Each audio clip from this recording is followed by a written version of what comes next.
अरे लेक्चर में हो भी कि नहीं? क्या बात है, चलिए। क्यों नहीं मालूम भाई, आपने पढ़ी है। ऑटो साइकिल पढ़ा, डीजल साइकिल पढ़ा, ड्यूल साइकिल पढ़ा है, और रैंकाइन साइकिल पढ़ा, कार्नोट पढ़ा है। तो ये सब पावर साइकिल ही है ना।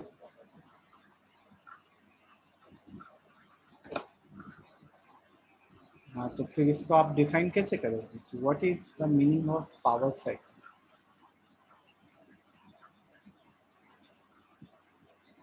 Any type of cycle that can produce power in terms of mechanical work या mechanical work or in terms of electricity is known as power cycle. क्या बोला? ऐसा कोई भी साइकिल जो मैकेनिकल एनर्जी के फॉर्म में हो या इलेक्ट्रिसिटी के फॉर्म में पावर प्रोड्यूस करता है, उसे हम बोलते हैं पावर साइकिल। ठीक है, तो पावर साइकिल को जनरली दो पार्ट्स में कैटेगराइज किया गया। सबसे पहला है वेपर साइकिल और दूसरा है गैस साइकिल। क्या क्या? वेपर साइकिल और गैस साइकिल। तो वेपर साइकिल में बेसिकली हम जो है वो स्टीम की हेल्प से पावर प्रोड्यूस करते हैं, और गैस साइकिल में विद द हेल्प ऑफ मतलब बर्निंग ऑफ फॉसिल फ्यूल अगर हम लोग पावर प्रोड्यूस कर रहे हैं, then we are called it is a gas power cycle. ठीक है, तो मेरे ख्याल से यहाँ आपको जो स्लाइड दिख रही है उस स्लाइड में याद कर लो, वेपर पावर साइकिल, वेपर से चलने वाली पावर साइकिल जो है वो कौन कौन सी है। देखो, सबसे पहला कार्नोट साइकिल दिया, देन रैंकाइन साइकिल, रीहीट साइकिल और रीजेनरेटिव साइकिल। याद रखिएगा, रैंकाइन, रीहीट, रीजेनरेटिव, और जो अब अपग्रेडेड आ रहे हैं वो है रीहीट रीजेनरेटिव साइकिल। ठीक है, चलिए। दूसरा है gas power cycle. Gas power cycle आप लोगों ने पढ़ा है, auto cycle, diesel cycle, dual cycle. तो आज हम लोग वेपर पावर साइकिल के बारे में पढ़ेंगे। तो जो इसका सबसे पहला पार्ट है क्या? इंट्रोडक्शन। तो इंट्रोडक्शन में आपको अल्टीमेटली पहले ही डिक्लेयर कर देना है कि in vapour power cycle with the help of with the help of vapors which was produced by water is with the help of water, mhm, vapors that can be produce power is called vapor power cycle। ठीक है, अब vapour power cycle में सबसे पहला part जो आता है वो है सबसे कार्नोट साइकिल का। तो कार्नोट साइकिल क्या है, तो मेरे ख्याल से आपको वेल नोन पता है। ओके, जो पहले पता था उसमें और इसमें अभी थोड़ा सा डिफरेंस है। डिफरेंस क्या आएगा? तो सबसे पहला एक वर्ड आएगा बॉयलर। तो बॉयलर क्या होता है? तो boiler is a device that can produce steam with high pressure and temperature. ठीक है, अब यहाँ पे एक बात याद रखना है कि बॉयलर और इसी के पास में हमें फर्नेस यूज़ करना है। ठीक है, मतलब आपका ये यहाँ पे बॉयलर भी है और फर्नेस भी है, इसे हम लोग बोलेंगे फर्नेस। तो बॉयलर क्या किया? स्टीम प्रोड्यूस किया। अब ये स्टीम जो है वो एक मतलब स्टीम लाइन से पास होते होते टरबाइन में जाती है। तो मेरे ख्याल से आप लोगों ने लास्ट टाइम डीएमई में टरबाइन के ब्लेड्स देखे थे। कैसा था? कुछ ऐसा मूव हो रहा था, ऐसे करते हुए अन नंबर ऑफ ब्लेड्स लगे हुए हैं, जहाँ पे आपका स्टीम यहाँ पे आएगा, यहाँ पे इस पे रन करेगा। तो ये क्या करेगा? ये टरबाइन्स को घुमाएगा, और ये टरबाइन जो है आपके जनरेटर के या अल्टरनेटर के साथ कनेक्ट किया हुआ है, जो अल्टीमेटली आपको इलेक्ट्रिसिटी प्रोड्यूस करेंगे। चलिए, इलेक्ट्रिसिटी प्रोड्यूस करने के बाद अब जो स्टीम है वो मतलब समझो कि यहाँ पे अगर स्टीम 100 डिग्री सेल्सियस पे, मैं एक एज्यूम कर रहा हूँ ना, यहाँ पे अगर 100 डिग्री सेल्सियस पे है, तो वो जब टरबाइन से रन हो जाती है तो वो अब केवल 40 डिग्री सेल्सियस पे बचती है। तो स्टेटमेंट ये दिया गया है कि ये 40 डिग्री सेल्सियस पे स्टीम जो है वो अब एक्स्ट्रा कोई भी वर्क नहीं कर सकती। तो जब वो वर्क नहीं कर पाती है तो वो क्या है, अभी स्टीम के फॉर्म में है, तो स्टीम को हमने कंडेंस कर दिया। तो यहाँ पे जो ये वेपर्स थे ना, अब वो क्या हो गए, तो वो लिक्विड के फॉर्म में चेंज हो गए। ठीक है। और ये लिक्विड जो है अल्टीमेटली कंप्रेसर में जाएगा, कंप्रेसर में वो कंप्रेस्ड होगा, और कंप्रेस होने के बाद उसे हम बॉयलर में भेज देंगे। अब बॉयलर में भेजने के बाद वो अगेन 100 डिग्री सेल्सियस पे आएगा, देन टर्बाइन में मूव होगा, कंडेंसर में जाएगा, कंडेंस होकर लिक्विड के फॉर्म में आएगा, कंप्रेसर के थ्रू वो वापस बॉयलर में जाएगा। ये प्रोसेस समझ में आ गई आपको भाई? कोई लेक्चर में है? Very good. तो अब यहाँ एज एन मैकेनिकल इंजीनियर और 5 मार्क्स का एक क्वेश्चन पूछ रहा हूँ, ध्यान से सुनिए। 5 मार्क्स का आपकी मिड सेम में +5 में अभी कर दूंगा। क्वेश्चन ये है कि इसमें कुछ गड़बड़ है, वो क्या गड़बड़ है कोई बता सकता है?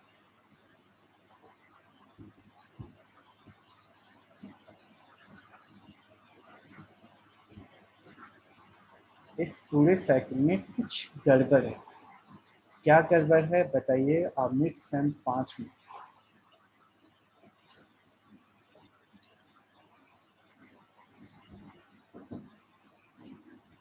क्या बात है, किसी को नहीं पता? भाई सोचने के लिए टाइम दे रहे हो कि चुप हो गए हो, ये बता दो, तो मैं बता के आगे बढ़ जाऊँ तुम्हारे 5 मार्क्स पे।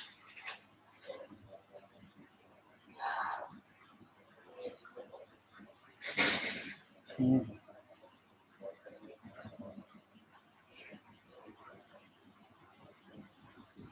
जो स्टीम आ रही है कहाँ से आ रही है भाई? कहाँ की बात कर रहे हो? नंबर 2 की बात कर रहे हो? Number 3, number 4? हाँ हाँ।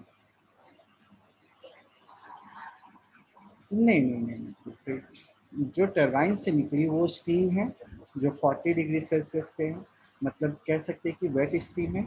अब जैसे एक इमेजिन करें कि अगर एक वेट स्टीम मैंने एक बड़े से चैम्बर में डाल दिया और वो चैम्बर को ठंडा कर दिया, तो जो स्टीम है वो तो लिक्विड के फॉर्म में कन्वर्ट हो जाएगी ना। तो यहाँ पे तो बिल्कुल बराबर, कोई प्रॉब्लम नहीं।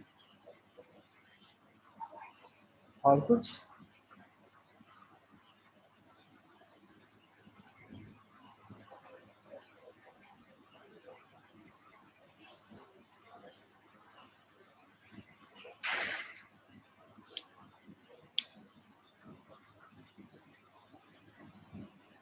भाई क्लास में और कोई है क्या?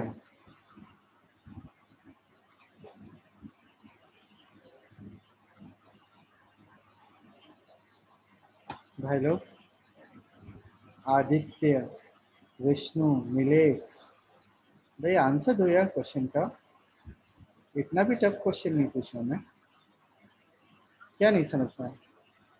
क्या समझ में नहीं आया ये बता दो।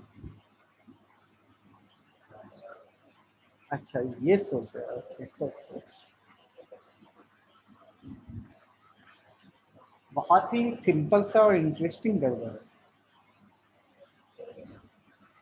आदित्य सोच लेगा तो प्लस क्या बात है, 30 हो जाएगा। जल्दी सोचो।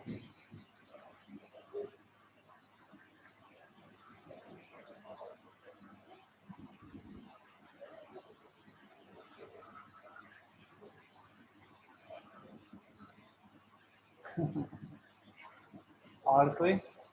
आदित्य तेरे मिड सेम में मार्क्स हो गए शायद 20, मैंने 5 मार्क्स खा लिए। बस मेरी इच्छा नहीं था, मतलब क्या मेरे राज्य में सब कुछ होगा। तो 25 बनाने के लिए भी सोचना पड़ेगा।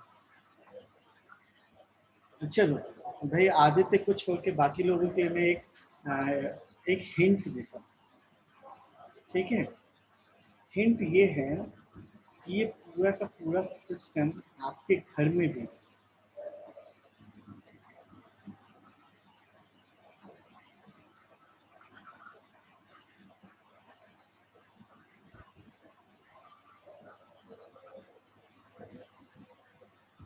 क्या भाई, ये पूरा का पूरा सिस्टम आपके घर पे भी है। अब बाथरूम से बाहर निकल गए, अच्छा लगेगा।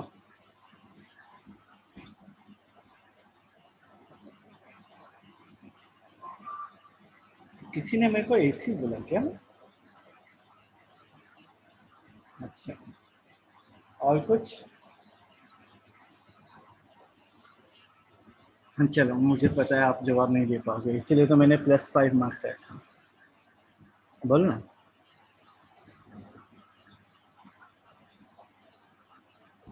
ना ना, एक्चुअली मेरा आप लोगों से एक क्वेश्चन है, कंप्रेसर क्या होता है? कोई बताएगा?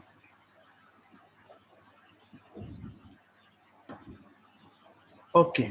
और मेरा क्वेश्चन है कि पंप क्या होता है?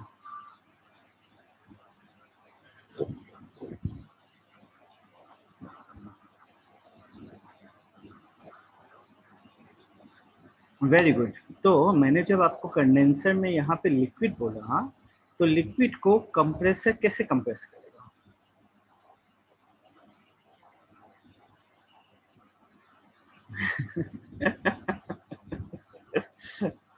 तो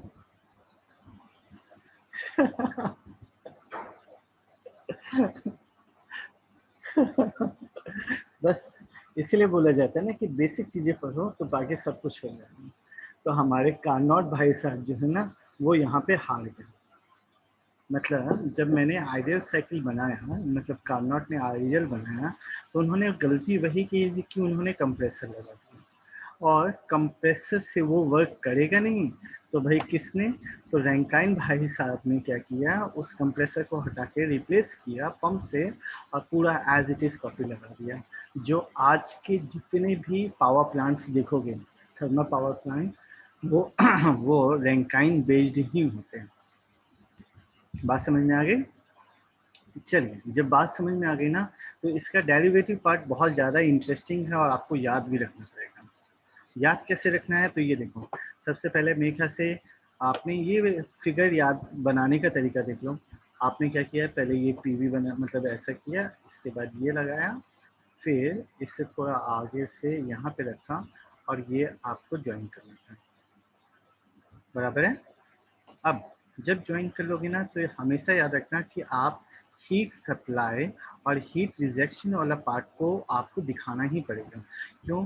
क्योंकि अल्टीमेटली आपने जो फॉर्मूला बताया था, मतलब एफिशिएंसी का फॉर्मूला, वो क्या था? Work done upon heat supply. ठीक है। और वर्क डन कहाँ से होगा? तो वर्क डन हमेशा टरबाइन करेगा, इसलिए वर्क डन बाय हम लोग W से लिख देंगे। बस ये चीज़ें हैं।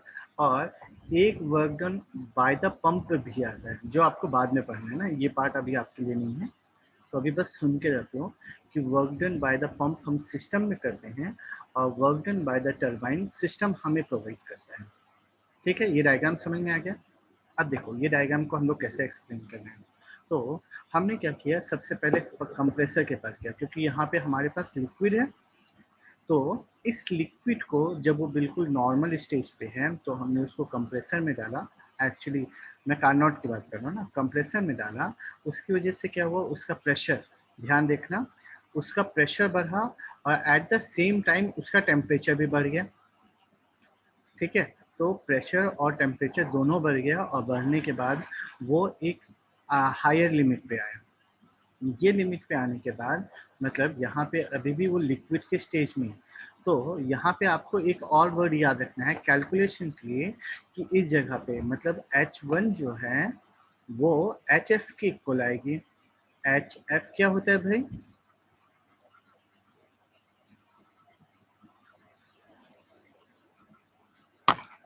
HF क्या होता है? तो इंथैल्पी ऑफ फ्लूइड, याद रखिएगा, H मतलब इंथैल्पी और F मतलब फ्लूइड। तो फ्लूइड की जो इंथैल्पी होगी वो H1 की वैल्यू बताएगी। चलिए, अब जब मैं बॉयलर के अंदर आ गया, तो बॉयलर के अंदर आने के बाद अब मेरा क्या है, भाई किसकी आवाज आ रही है ये? नीलेश महाजन, नीलेश म्यूट करो।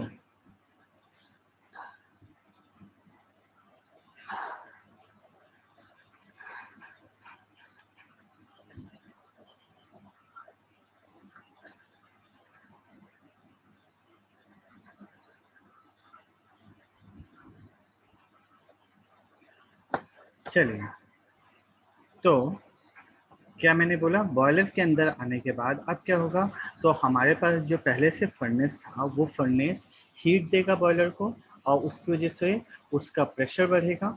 अब देखो यहाँ पे भी जो हमारे कारनॉट भाई साहब थे वो फेल हो गए। फेल कैसे हुए? उनका कहना था कि भाई टेम्परेचर तो बढ़ जाएगा बस प्रेशर नहीं बढ़ेगा, जो उसकी वजह से वो प्रॉब्लम में है। तो चलिए, यहाँ पे टेम्परेचर और प्रेशर बढ़ा, और बढ़ने के बाद वो एक ऐसे स्टेज पे आ गया जहाँ पे पूरा का पूरा जो फ्लूइड था वो स्टीम में बदल गया। तो इस स्टेज को हम लोग बोलेंगे ड्राई एंड सैचुरेटेड स्टीम। ठीक है, तो ड्राई एंड सैचुरेटेड स्टीम के लिए आपने क्या फॉर्मूला यूज़ किया था?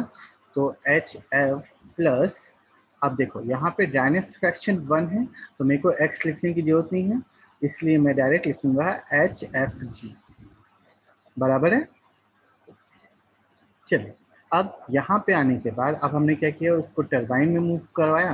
तो टरबाइन में मूव कराने की वजह से ये देखो उसका प्रेशर और टेम्परेचर दोनों ही डिक्रीज कर गया। तो प्रेशर और टेम्परेचर डिक्रीज होने के बाद वो अगेन अपने 40 डिग्री वाले टेम्परेचर पे आ गया, जहाँ पे अब वो फर्दर कोई भी वर्क नहीं कर सकता है। तो जब कोई भी वर्क नहीं कर पाएगा तो अब हमें उसको क्या करना पड़ेगा, कंडेंस करना पड़ेगा। मतलब इसके अंदर की जो भी हीट है उस हीट को मैं यूनिवर्स में रिजेक्ट कर दूं तो मेरा वो QR हो जाएगा।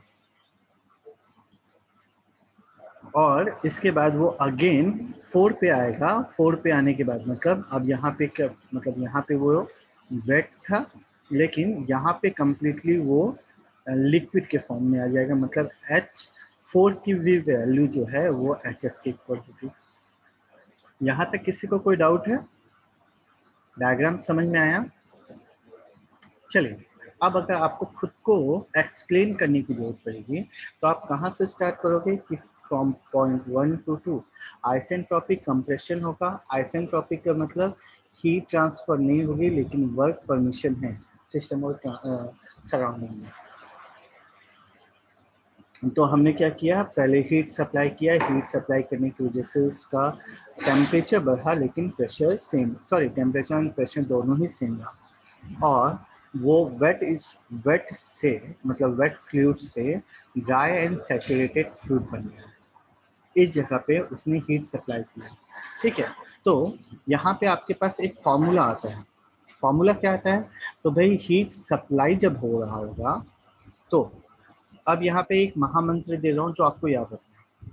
सबसे बड़े से सबसे छोटे को माइनस करो। क्या बोला? बड़े से सबसे बड़े, मतलब सबसे बड़े में बड़े से छोटे को माइनस करो। और यहाँ पे जो सबसे बड़ा है वो है 0.2। ठीक, तो अब जब हीट सप्लाई की बात करेंगे तो हीट सप्लाई कहाँ से हुआ? 0.1 और 2 के बीच में हुआ। तो 1 और 2 के बीच में आपकी इंथैल्पी कितनी होगी? तो इंथैल्पी होगी H2, आपकी इंथैल्पी होगी H2 माइनस H1। मतलब H2 जितनी है उसमें से अगर H1 मैंने माइनस कर दिया तो मुझे कितनी क्वांटिटी में मैंने हीट सप्लाई की वो मुझे पता चल जाएगा। चलिए, इसी तरीके से अगर मेरे को ये रिमूव करना है, QR की वैल्यू फाइंड करनी है, तो कोई बताएगा QR की वैल्यू क्या होगी? ये देखो 0.3 और 0.4 ये दोनों में किसकी वैल्यू हाई है और किसकी कम है?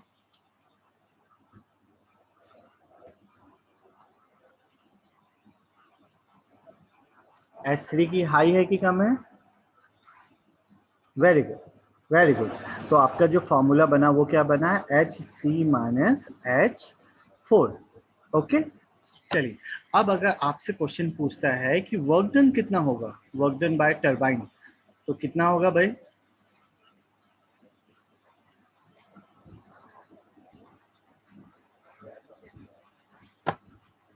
वर्क डन बाय टरबाइन, ये वाले पार्ट की बात कर रहे हैं।